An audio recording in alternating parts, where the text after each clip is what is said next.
नमस्कार दोस्तों, स्वागत है आप सभी का निष्काम एजुकेशन पर।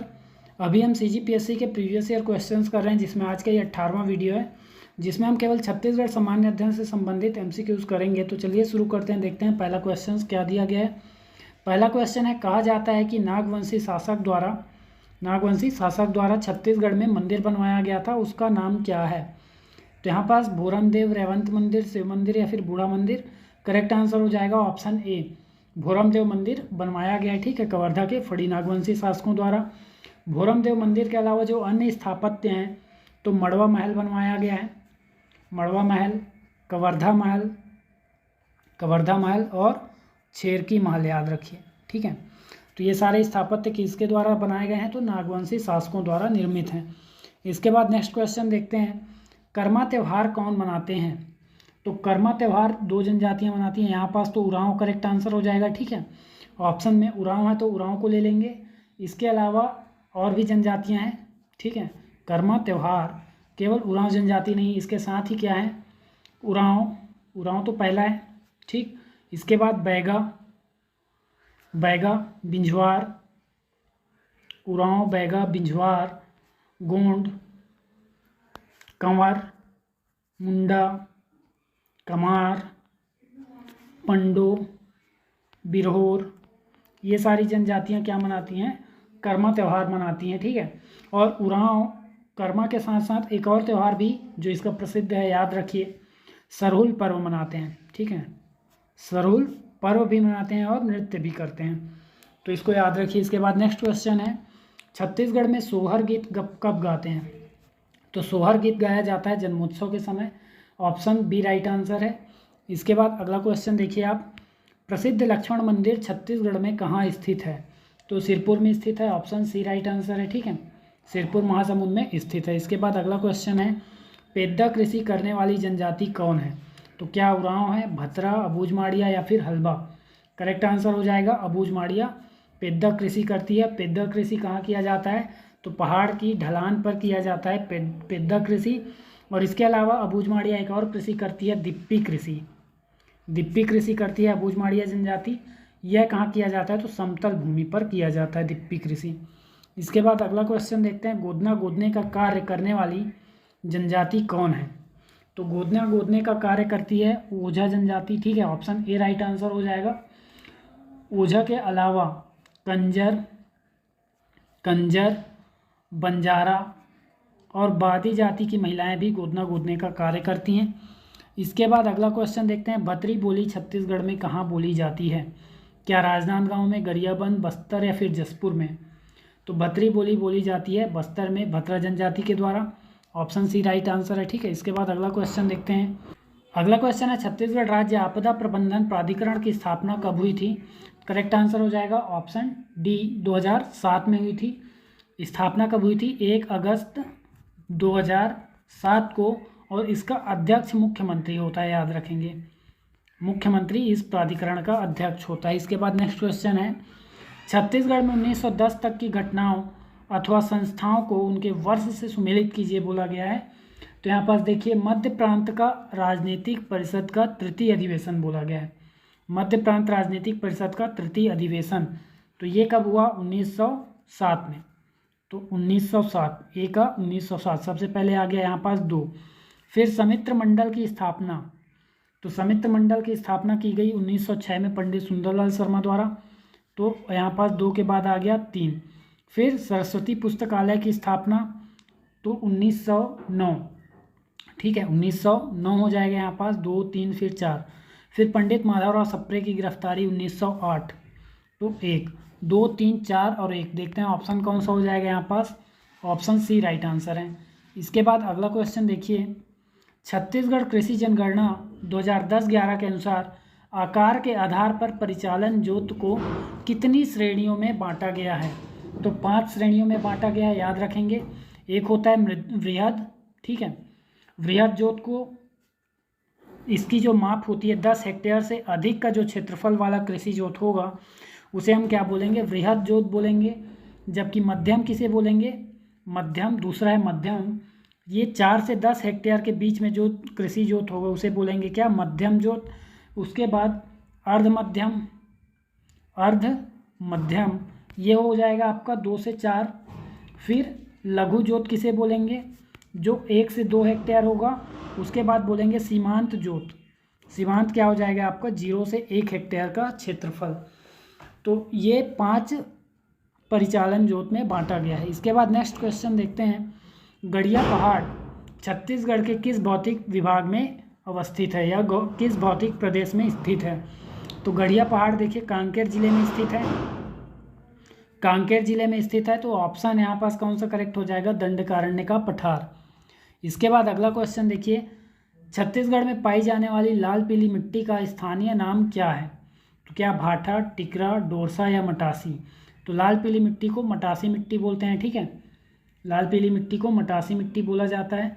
भाठा बोला जाता है लेटेराइट मिट्टी को, लेटेराइट मिट्टी को। टिकरा बोलते हैं लाल बलुई मिट्टी को, लाल बलुई मिट्टी। डोरसा बोलते हैं लाल पीली मिट्टी को। जो लाल पीली मिट्टी है, लाल पीली और काली मिट्टी का जो मिश्रण होता है, इसे बोलते हैं डोरसा मिट्टी। लाल पीली को तो केवल अगर लाल पीली है तो मटासी मिट्टी बोलते हैं। इसके बाद अगला क्वेश्चन देखते हैं, छत्तीसगढ़ में महानदी अपवाह तंत्र का ढाल किस दिशा में है। तो महानदी अपवाह तंत्र कुछ इस प्रकार से चली जाती है, ठीक है। तो इसकी जो लास्ट ढाल है ये पूर्व दिशा में है, तो ऑप्शन ए करेक्ट आंसर हो जाएगा, ठीक। अगर ऑप्शन में आपका होता कि उत्तर और पूर्व, उत्तर और पूर्व दोनों, तो वो भी आंसर हो सकता था, लेकिन यहाँ ऑप्शन ए करेक्ट आंसर है। इसके बाद नेक्स्ट क्वेश्चन है, आमनेर, पिपरिया, मुस्का, इन तीनों नदियों के संगम पर छत्तीसगढ़ का कौन सा शहर स्थित है। इससे पहले के क्वेश्चन में हमने देखा था इससे पहले के वीडियो में कि सीधा पूछा गया था खैरागढ़ किस नदी के तट पर है, और ऑप्शन में केवल आमनेर था, ठीक है। तो याद रखेंगे क्वेश्चन, मतलब देख लीजिए, एक बार इसको बता के पूछा गया नदी को, अब नदी को बता के पूछा जा रहा है शहर को। तो इस प्रकार से क्वेश्चन रिपीट हुआ है, ठीक है। तो यहाँ पास इन तीनों के संगम पर स्थित है कौन सा, खैरागढ़ शहर। इसके बाद याद रखिए, छत्तीसगढ़ राज्य में कुल जनसंख्या की कितनी प्रतिशत जनसंख्या नगरों में निवास करती है। तो करेक्ट आंसर हो जाएगा 23.24% जनसंख्या नगरों में निवास करती है। ऑप्शन बी राइट आंसर है।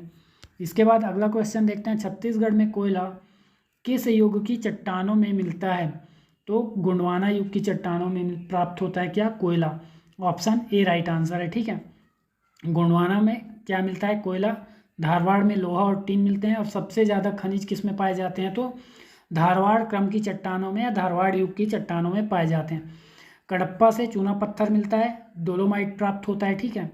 और प्राचीनतम युग से इससे ग्रेफाइट, ग्रेनाइट वगैरह और भी बहुत सारे खनिज प्राप्त होते हैं।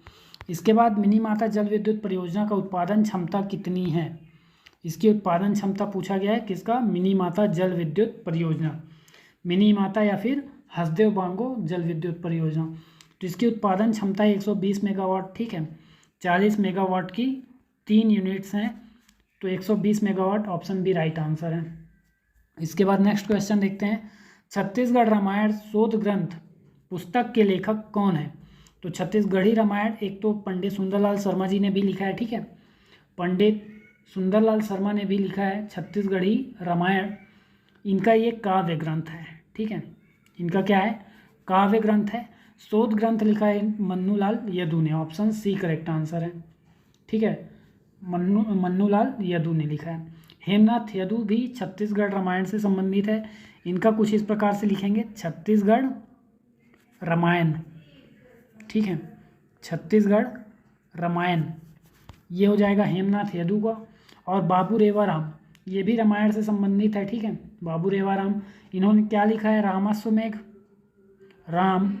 अश्वमेघ लिखा है इन्होंने, अश्वमेघ।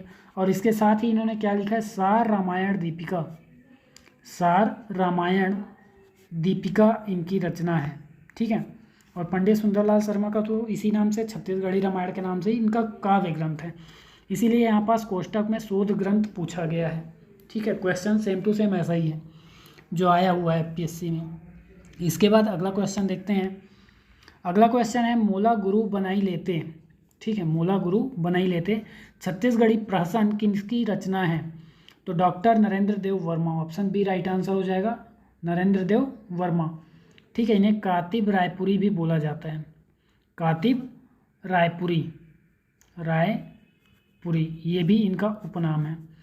तो यहाँ पास इनकी अन्य रचनाएं भी देख लेते हैं। इनका एक तो मूला गुरु बनाई लेते, इसके साथ ही इन्होंने छत्तीसगढ़ी भाषा पर बहुत काम किए हैं। ठीक है।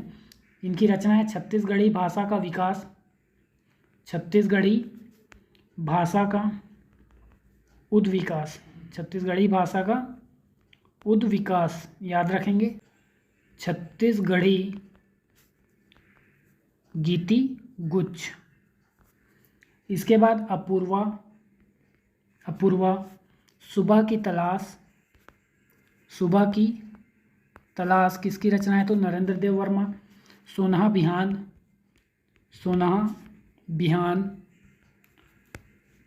ढोला मारू, मोंगरा। इसके अलावा याद रखिए अरपा पैरी की धार भी इनकी रचना है, अरपा पैरी के धार इन्हीं की रचना है, जो वर्तमान में छत्तीसगढ़ राज्य की राजकीय गीत है। इसके अलावा याद रखिए खेतला बिसार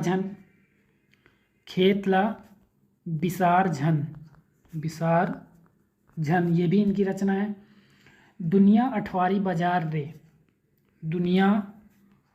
बाजार रे ये भी इनकी रचना है। ठीक है, अठवारी बाजार रे। सभी अभी केवल डॉक्टर नरेंद्र देव वर्मा की रचनाएं पढ़ रहे हैं।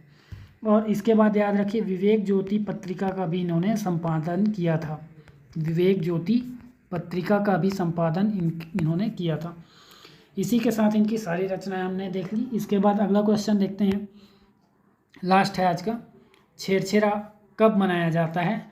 तो पौष माह की पूर्णिमा में मनाया जाता है, ऑप्शन सी राइट आंसर है। ठीक है, तो इसी के साथ आज का वीडियो समाप्त होता है। इसी प्रकार के और वीडियोज़ के लिए जुड़े रहिए चैनल से। वीडियो में अंत तक बने रहने के लिए धन्यवाद।